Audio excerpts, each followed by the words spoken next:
राधे राधे मित्रों, कैसे हो सबके सब। राधा कृष्ण के एक और लेटेस्ट एपिसोड पे आप सभी का स्वागत है। महाबली राक्षस राज अब देवताओं के खिलाफ युद्ध की तैयारी कर रहा है।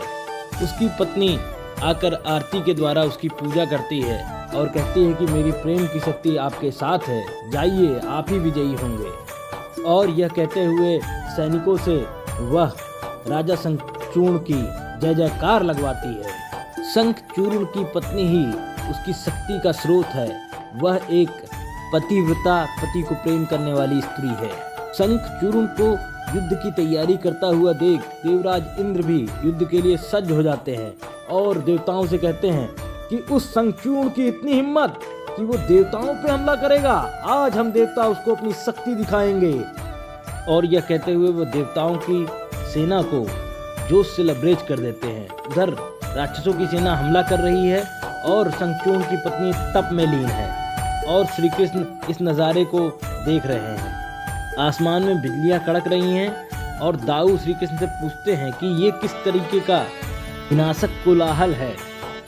तब श्री कृष्ण दाऊ को देवताओं और असुरों के बीच में होने वाले युद्ध के बारे में बताते हैं और साथ ही बताते हैं कि कैसे शंखचूर्ण के पास प्रेम की शक्ति है और उसको हराना देवताओं के लिए आसान नहीं होने वाला है, जिससे कि दाऊ भी चिंतित हो जाते हैं। इधर शिव जी पार्वती जी को बताते हैं कि इस युद्ध में वे देवताओं की कोई भी मदद नहीं कर पाएंगे, क्योंकि श्री कृष्ण के कुछ अपूर्ण कर्म हैं जिसके कारण वे ही इस युद्ध में देवताओं का सहयोग कर सकते हैं और वे इस युद्ध में केवल दृष्टा बने रहेंगे।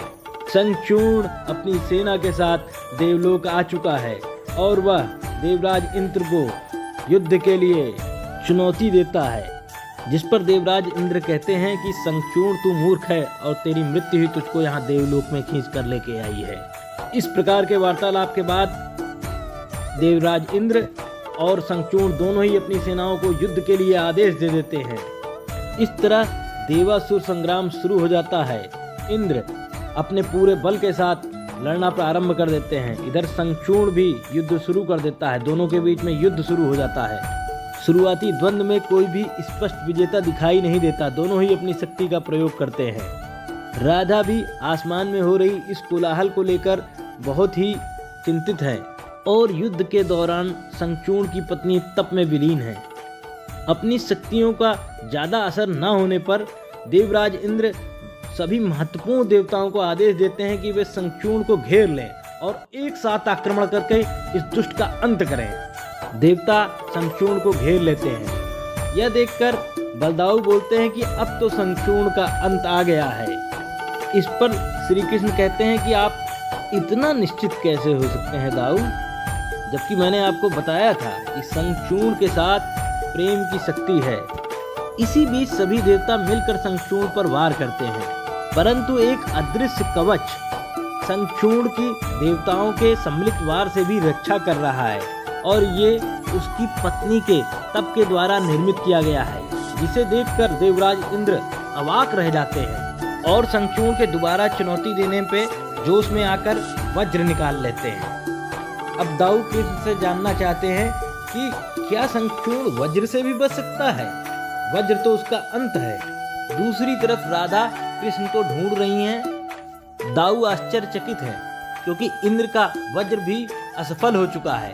असफल हो जाने के बाद इंद्रदेव वहां से भागकर शिव जी के पास मदद के लिए आते हैं, जिस पर शिव जी उनसे कहते हैं मैं आपकी कोई भी मदद नहीं कर सकता और इस विषय में आपकी सहायता सिर्फ नारायण कर सकते हैं। राधा श्री कृष्ण से इन सभी विषयों में जानना चाहती हैं, परंतु श्री कृष्ण उनसे कहते हैं जब समय आएगा तभी मैं तुम्हें सब कुछ बताऊंगा राधा, और अभी तुम्हें संपूर्ण सच्चाई बताने का सही समय नहीं आया है।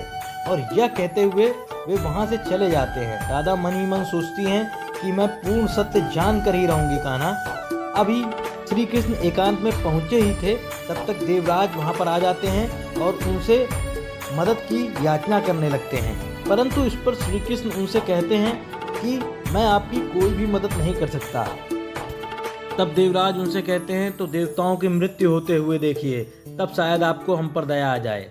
वापस से राधा वहाँ पर आ जाती हैं और सत्य जानना चाहती हैं और श्री कृष्ण उनको सत्य के बारे में बताना शुरू करते हैं कि गोलोक में उन्हें श्री कृष्ण से 100 वर्ष दूर रहने का श्राप मिला था। और यही एपिसोड समाप्त हो जाता है।